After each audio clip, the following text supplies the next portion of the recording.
Kia ora everyone, and welcome back to Humankind. This is my Ancient Era tutorial, and many of these tips will carry through into the Classical Era as well. This video sort of logically follows on from my Neolithic Era tutorial, so if you missed that, do pop back and check it out. In this video, we're going to cover three things. Firstly, choosing a culture. And I'm going to give you three general tips to help you pick cultures that should stay in place regardless of how, for example, the developers tweak, twist, and change these cultures or add more to the game. The idea here is that I want to give you the best knowledge possible rather than specific tips on, hey, play this one because it's good right now. We're going to talk geography, we're going to talk infinity actions and traits, and long-term considerations.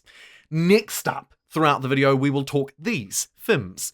Food, industry, money, and science. Humankind's core yields, and how you can best utilize them, and how they interact with some of the other yields, like influence, for example, which is paramount, as we discussed last time, for early game development. And then, one of the key features of this video will be this action. Outposts, territories, and cities. Now, we talked last time about the need to really get out far and wide and do this. Claim territories, claim land for your own, and start to establish them as outposts, and hopefully eventually as cities. I'm going to give you some more tips and information in this one about really how to make use of it, including some of these special district actions here. And then we'll talk a bit about actually turning them into cities themselves. When should you do it? How should you do it? And should you be connecting territories that border each other? What are the benefits and drawbacks? Let's discuss all of that in this video. Anyway, without any further ado, number one, choosing your culture. I have three general tips, and I should note that I already have a Cultures 101 video, so if you want to really delve in on them, by all means, go and check that out. But for this video, three important things to consider in the Ancient Era. Firstly is actually not even in this screen, it's back here, in the world. What kind of world are you playing in?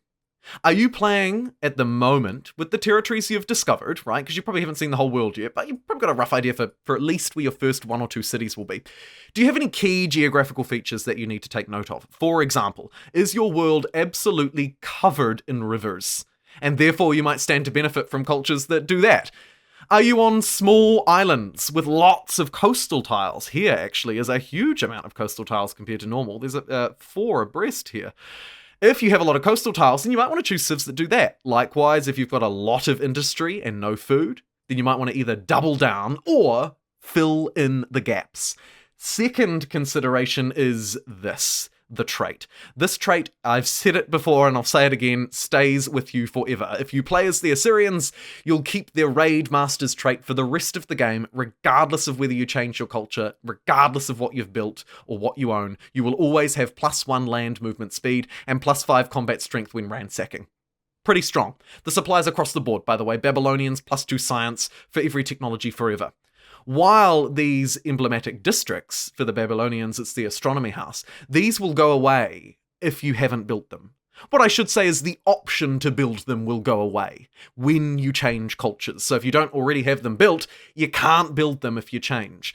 Likewise with the units, although the units can stick around a bit longer if they're still relevant in your tech tree, so you may still have access to them, something to bear in mind. But my third tip really sort of builds on this, and it's about thinking, what do you want for the long term? The reason why I'm including it in this video is because as we move through the nomadic era and into the ancient and then classical eras, what we choose here will stick with us forever. You're really setting yourself up here. If you choose the Nubians, your luxury resources and strategic resources will always be incredibly profitable.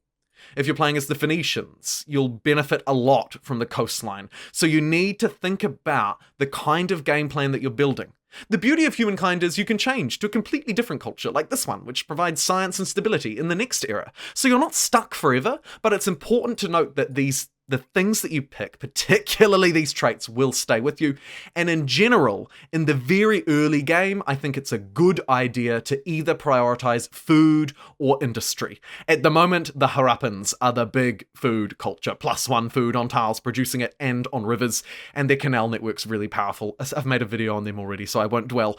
In terms of industry, the Egyptians are really good, but if you choose either of these resources, you should be able to build a solid base of buildings or of people, right, of population and growth, and that should be able to set you up for the long term, and then you can start to develop some more nuanced strategies. Like I say, this won't apply to everyone or every playthrough, but it's a pretty good general rule of thumb to set yourself up right.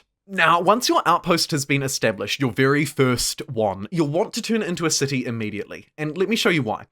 An outpost is the most basic kind of sort of quote-unquote city or town or hamlet or whatever. The most sort of least significant type of civilization you can construct, okay? The outpost can be evolved into a city by clicking this button. Your first one, by the way, is totally free, and you should do it instantly. Why? Well, at the moment, this outpost tile is giving me 3 industry and 4 food. When I evolve it into a city, whammo, it's starting to produce the other crucial yields in this game, namely science, which will help us research technologies and advance through the tech tree. Influence, as we know, vital, particularly in the early game for choosing civics, taking territories and converting them into cities. And gold as well, money, which is important for us to buy stuff, right? So really important that you do that, and also take note up the top right here of your city cap. Its base value is 2, so you can have up to 2 cities at a time before you start to take hits on your stability, which is sort of your overall like happiness and willingness of your population. So it's important to stay within that cap, but also to ride it to the very top, because cities, main plaza is what the tile technically turns into from an outpost. Main plaza tiles are very, very strong. I think the next really significant thing to talk about with cities is planning and building. What you need to know outside of units is that there are basically 2 different types of constructions you can do within cities and their borders in Humankind. The first is districts. These districts, as you know, provide certain yields and jobs as well. Jobs for your citizens. We'll cover more on that a bit later once Memphis actually gets some. But, as I said before, you want to take advantage of your emblematic districts. They're almost always incredibly powerful, and they double as, or sort of count as, other ones for adjacency and planning purposes as well. I know it sounds dull, but if you just have a look really quickly here at the Egyptian pyramid, you can see its special effect is counts as a maker's quarter. That's this generic industry construction here. So, when they are built next to each other, they'll receive adjacency bonuses. You can see Marker's Quarter provides +1 industry per adjacent Marker's Quarter. So it makes sense to have these makers' quarters, I should say, next to each other. You're going to absolutely rip me in the comments for that, but I'll leave it in regardless. So let's build our district there. And then because I know that my district, my pyramids, combo very well with these makers' quarters, because they are the same thing, essentially, but one is a more powerful version of the other, then I might want to start building some makers' quarters around it to really benefit from it. One other thing to note, and a mistake that I almost did then before I deleted those, was to look at the tiles first. So as I look in Memphis here, I can see the northern tiles around Memphis happen to be naturally pretty good for food, right? +2 food. The southern tiles happen to be, because of their geography, they are largely forest, good at industry. So I would be pretty wise to build my district that really benefits from industry somewhere where I can build a lot of industry around it. The quick sort of play would be to build it here and then slap one down. That would be really fast bonus, right? Likewise, I could build it here, slap some around it. But actually, thinking forward, if I build one here, it will take out some food, but it'll be around these industry tiles. And crucially, it'll have 1, 2, 3, 4 tiles adjacent to it that I can build on immediately. And as you can imagine, that's not always easy to get, right? If I put one here, I can really only get 2 adjacencies because these horse resources are blocking the other. So it's important. It is a game of trade-offs. You'll be taking out certain yields to gain others. So do bear that in mind as you build these districts, and then plan the ones that are going around it too, right? Where are you going to get the most benefit from these adjacencies? And where do you instead need to say, actually, screw the adjacency. I'm going to go for the yield that I need the most. In this case, it's food. There are some trade-offs to be had. By and large, the game's suggestions at where to put things are pretty good, but of course they won't forward plan. So it won't necessarily take into account that once these pyramids are built, this is going to be a great spot for a maker's district. But once I've fleshed out this sort of area around the middle of the city, then I'll be able to start building out and expanding properly around it. The other thing to note here in city constructions is this: infrastructure. These are the second types of things that you can build in cities, and unlike districts, which as you can see you literally place down on the map, infrastructure you don't. I can just click it and it's built. In this case, the very first infrastructure that you get is the pottery workshop. Infrastructures work a little bit differently to districts in that they don't provide these jobs up here for citizens, and they don't really have adjacency bonuses because they're not built on the map, but rather they're innate improvements to either a selection of tiles, a certain geographical feature, or a certain action like trading or researching. In this case, the Pottery Workshop is pretty easy to understand.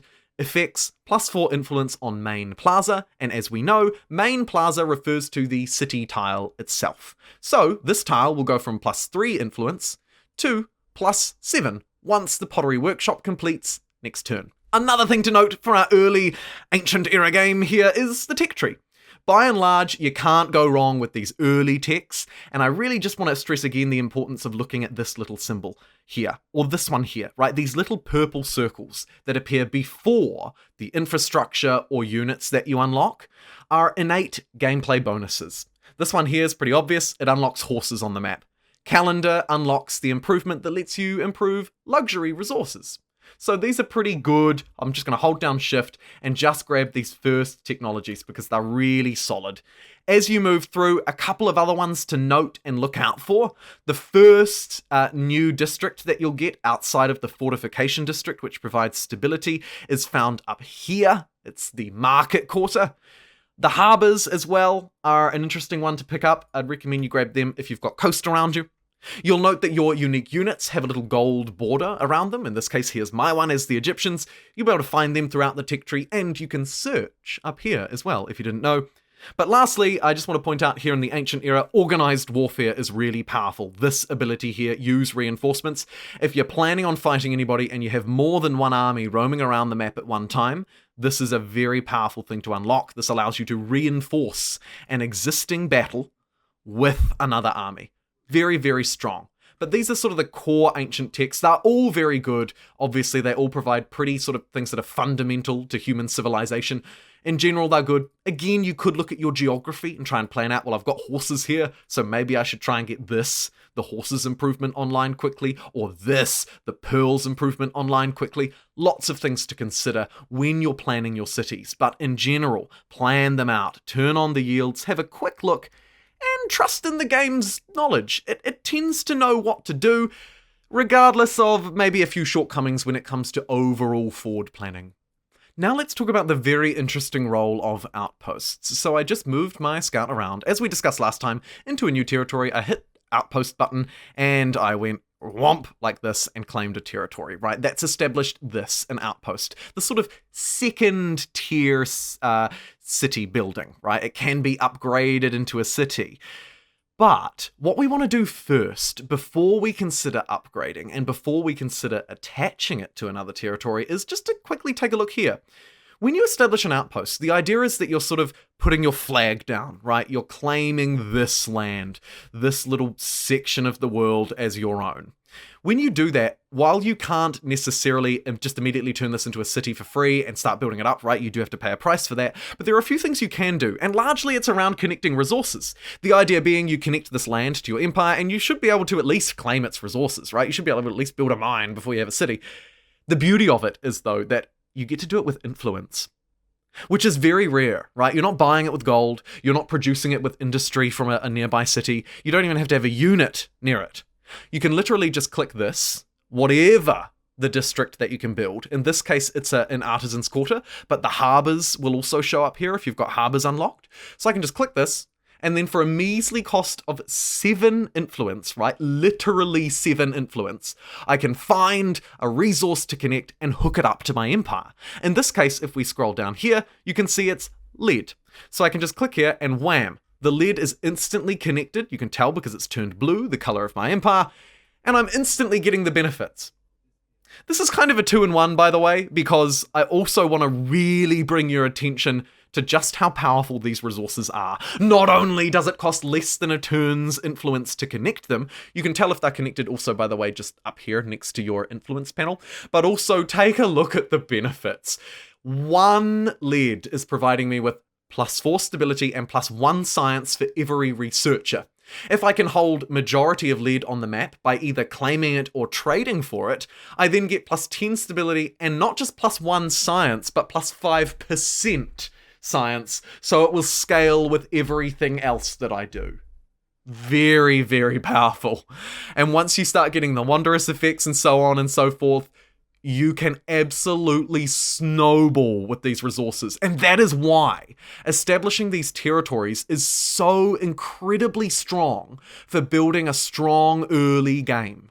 Right? So here, I've found this territory. I've seen it's got horses. Another one for me to instantly claim and then instantly connect with influence.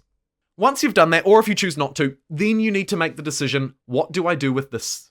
Do I wait and convert it into a city? Absolutely a great move. And by the way, I would highly recommend that you keep up to your city cap, because as we discussed, a measly outpost only produces food and industry, or whatever it's built on, whereas a city starts netting you money, influence, science, and fortification as well. So it's really, really crucial that you get these cities connected, just for all those extra yields, but also because you'll start to get these useful populations, you'll start to be able to build units and all sorts of other things.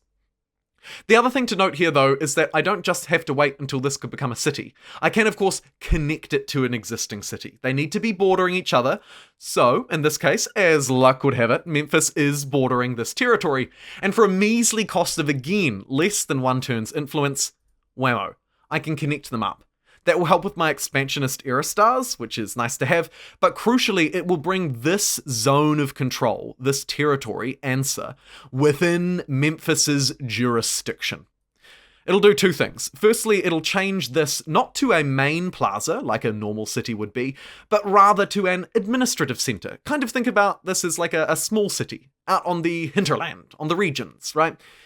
Doing this will allow me to build anything that a normal city could build here. So now we are not limited to but one of the Egyptian pyramids, but now we can actually build a second one on this territory, which, need I remind you, you wouldn't even be able to do if it was a completely disconnected outpost like this one. You can see I have no options to build anything like that because it's an outpost. Once you connect them up with influence, or later in the game with gold, if you have the civic required, then you can start building infrastructure, all right? All of the infrastructure, all of the districts. Speaking of infrastructure here, it's important to note that these infrastructures, unlike districts, which, except for your unique ones, or ones with a specific purpose, like a horse ranch, the rest of these districts can be built in theory an infinite number of times, providing I have the land and the stability to uphold them. Infrastructures can only be built once, and crucially, per city.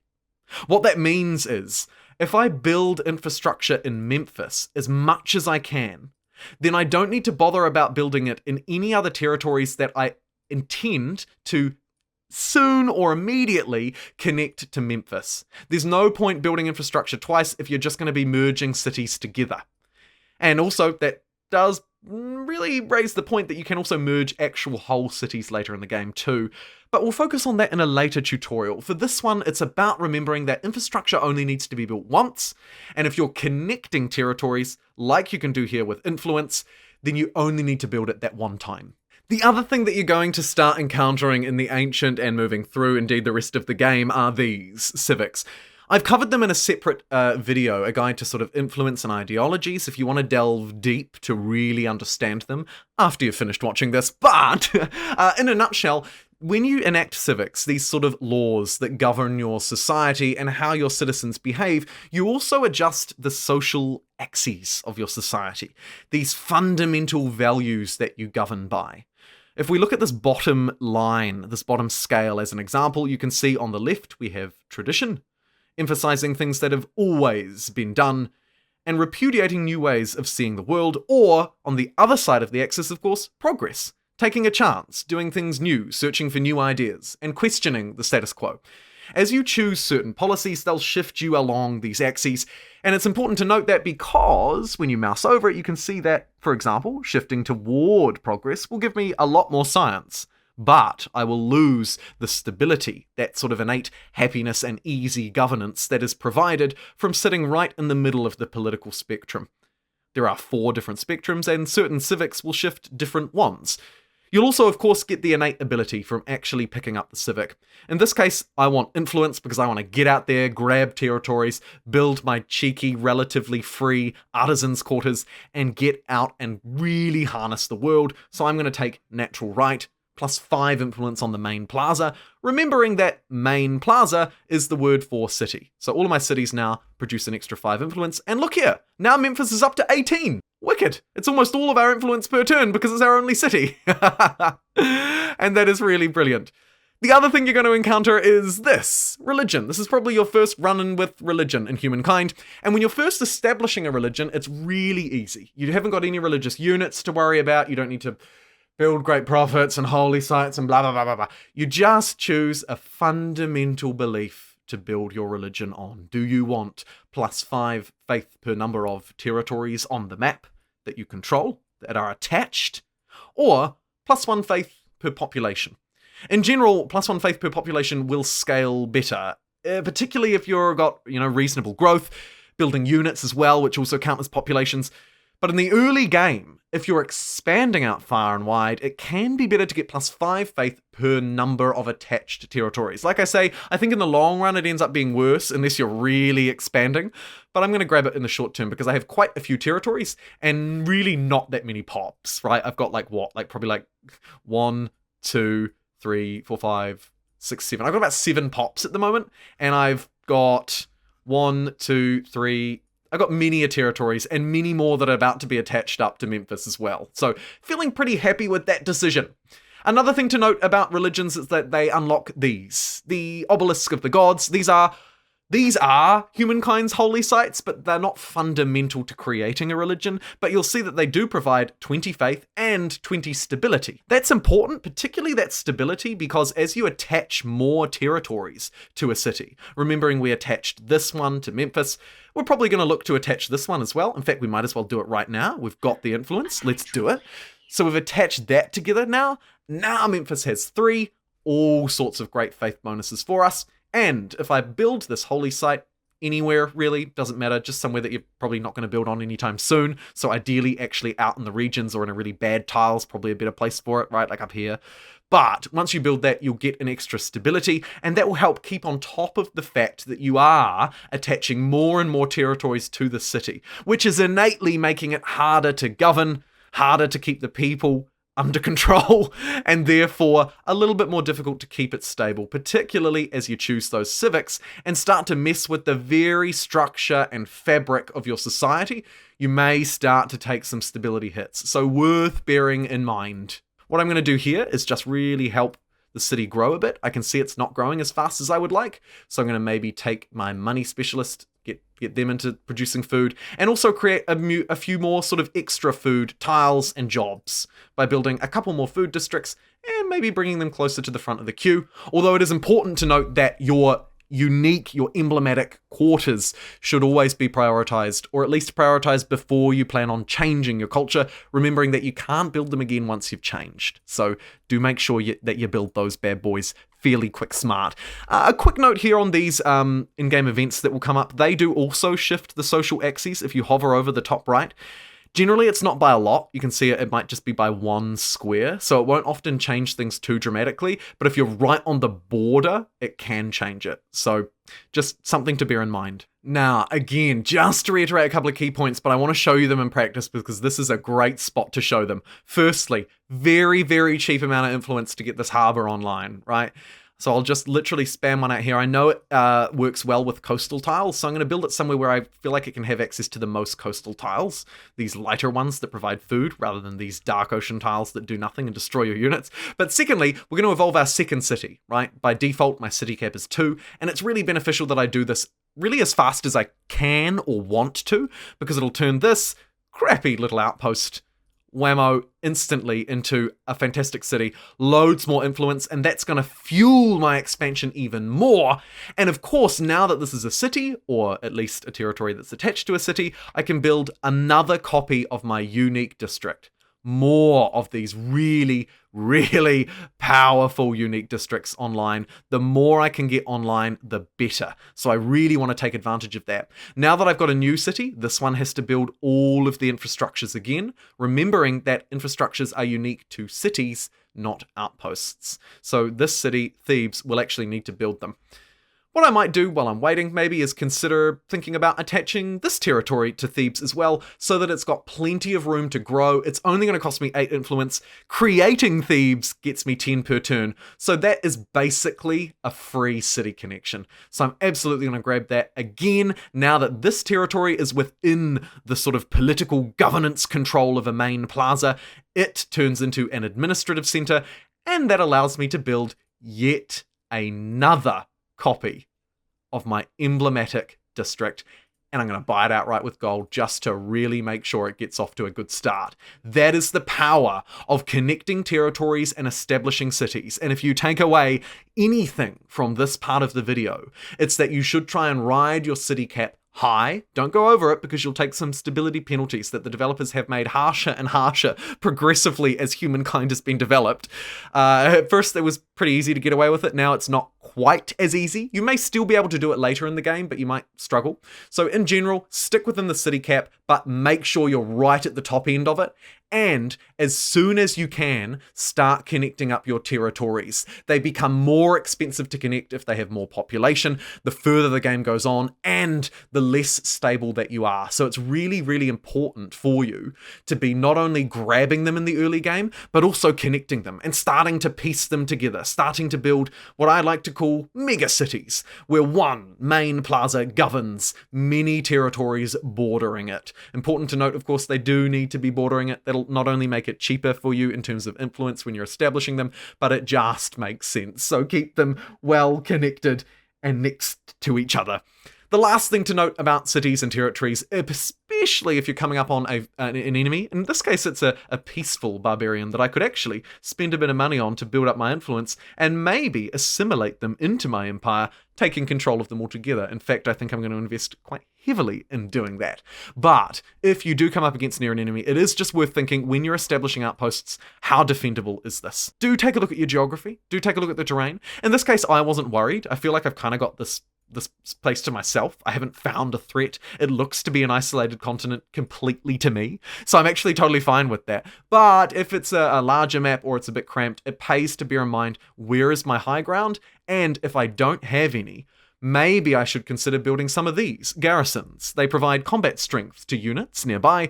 They provide stability to a city, so as you're merging territories, they may be useful to give you some extra stability, but crucially they act as a defensive point that, for example, cavalry units won't be able to cross. So, if this wasn't an island and there were many more territories out this way, this choke point here would be a wonderful spot, for example, to build a garrison, not only to add a little bit of extra stability to the city, although in general I'm happy if I'm above the 30% mark. If you're above 30%, it won't impact you too much, like you'll be able to keep building districts. So this isn't a super need, but it's a nice benefit and a really great high ground, defendable, surrounded by forest tile. That is a whomper of a spot for one of these. So I would recommend that you build those wherever you can, but particularly if you're in need of stability and you're in an environment that might be a little bit politically dangerous.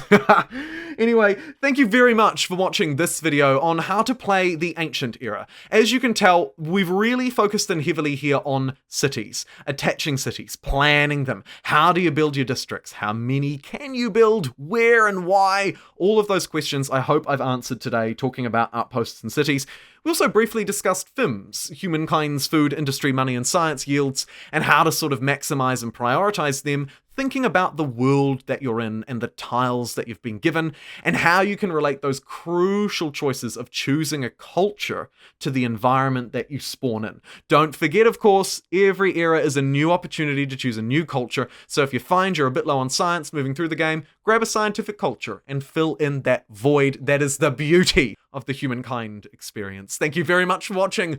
Hopefully, you've managed to smash the subscribe button or maybe give me a cheeky like, but if not, all bueno. I will hopefully see you next time. Take care, everybody, and bye-bye.